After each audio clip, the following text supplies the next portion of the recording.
Corona की दूसरी wave में मंडियों के कारोबार पर भारी असर पड़ा है। देश में करीब 60% एपीएमसीज में कारोबार ठप है। कुछ राज्यों में मंडियां खुली भी हैं तो वहां कुछ घंटों के लिए सीमित कारोबार होता हुआ नजर आया है। सिर्फ जरूरतमंद किसान ही मंडियों तक पहुंच रहे हैं। कोरोना के केस बढ़ने से व्यापारी भी कारोबार करने के इच्छुक नहीं दिख रहे। ज्यादातर मंडियों का ट्रांजैक्शन 60 से 70% तक घट गया है। आज के अपने खास शो लॉकडाउन मंडियों पर असर में हम इसी पर करेंगे बात।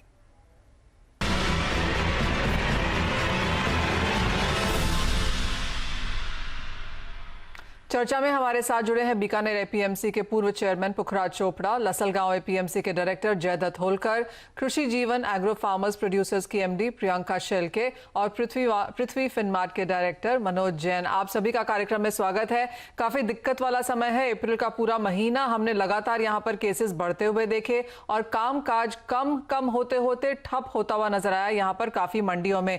पिछले साल जब कोरोना हुआ था तो काफी हद तक किसानों ने हमने बुआई कटाई सभी कुछ कोविड के समय में होते हुए देखी। इवन एग्रीकल्चर एक्सपोर्ट्स यहाँ पर नए हाईज बनाते हुए नजर आए। लेकिन इस साल जो पूरा माहौल है वो काफी डिफरेंट है। केसेस बहुत ज्यादा हैं। हर एक के घर में हर एक के किसी जान पहचान वाले को यहाँ पर कोविड पॉजिटिव है और उसका एक जो डीमोटिवेटिंग इफेक्ट हमने बाजार में आता हुआ देखा है वो काफी हद तक एग्रीकल्चर में इस बार देखने को मिला है। सबसे पहले पुखराज जी आपसे जानना चाहेंगे, सभी स्टेट्स में यहाँ पर एपीएमसीज और मंडियों में काम कम होता हुआ नजर आया है। राजस्थान बीकानेर मंडियों की अगर बात करें तो वहां पर क्या लेटेस्ट है, किस तरह का कामकाज है, कैसी आवक है और कितनी ट्रांजैक्शन हम फिलहाल होता हुआ देख रहे हैं इन मंडियों में?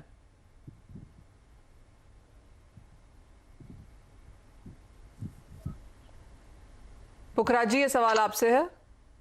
जी सुनाई नहीं दिया, वापस से बोलिए। पुखराज जी मैं आपसे पूछ रही थी कि राजस्थान बीकानेर मंडियों का फिलहाल क्या हाल है, क्योंकि हम समझ रहे हैं कि ओवरऑल कंट्री में यहाँ पर करीब 60% मंडियों में कारोबार ठप है। राजस्थान एज अ स्टेट की अगर बात की जाए तो वहां पर क्या हाल है? देखिए, राजस्थान में 247 मंडियां, 249 मंडियां हैं जी। राजस्थान सरकार ने 6 बजे से 11 बजे तक ट्रेड की छूट दे रखी है। तो यहाँ कई सारी मंडियों में सुबह 8 बजे से 10 बजे तक ऑक्शन होता है, सिर्फ 2 घंटे। तो ऐसे में जो जरूरतमंद किसान हैं जिनको पैसा चाहिए वो तो थोड़ी बहुत फसल ला रहे हैं, बाकी कोई फसल ज्यादा नहीं आ रही है। और जो भी लोग अभी ट्रेड में लगे हुए हैं, किसानों की फसल बेच रहे हैं आड़तिए, उनका ये जो अधिकतर तो बंद पड़े हैं। लोग जाना पसंद नहीं कर रहे, किसान भी मंडियों में आना पसंद नहीं करे क्योंकि गाँवों में भी कोरोना फैल चुका है। तो ऐसे में बस जरूरत के अनुसार ही किसान आ रहा है, उसी तरह से फसल आ रही है।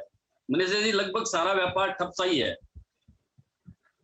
फिर यहाँ पर अलग अलग फसलों की बात की जाए पुखराज जी तो काफी हद तक तो फसलें जो रबी की थी वो आ गई थी। खरीफ का समय अभी शुरू होने में महीना भर है। बाजार ऑफ कोर्स मानसून का भी यहाँ पर इंतजार करेगा तो थोड़ा सा लल पीरियड ये वैसे भी रहता है। लेकिन अगर हम कच्चे अनाज की बात करें, फ्रूट्स वेजिटेबल्स की यहाँ पर बात करें तो वहां पर कारोबार कैसा है?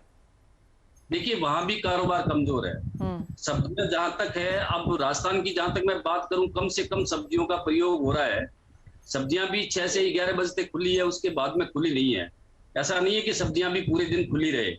तो वहां एक परेशानी है और कम टाइम मिलने से किसान भी आना नहीं चाहता, क्योंकि किसान को वहां से 6 बजे के बाद अपने गाँव से निकलता है, शहर की तरफ पहुंचता है, फिर उसको टाइम से पहले पहुंचना पड़ता है, क्योंकि नहीं तो रास्ते में फिर प्रशासन तकलीफ करता है, पुलिस भी परेशान करती है। तो ऐसे में ये व्यापार भी लगभग ठप सा ही है। मतलब ऐसा नहीं है, जीवंतता नहीं है व्यापार के अंदर। और जो भी लोग थोड़ा बहुत ट्रेड कर रहे हैं वो जबरन ही ट्रेड कर रहे हैं। लोगों की मानसिकता ही नहीं है व्यापार करने की, न किसान की मानसिकता है जैसे सब्जियां लाने की, फ्रूट लाने की। तो इस तरह के हालात हैं ये।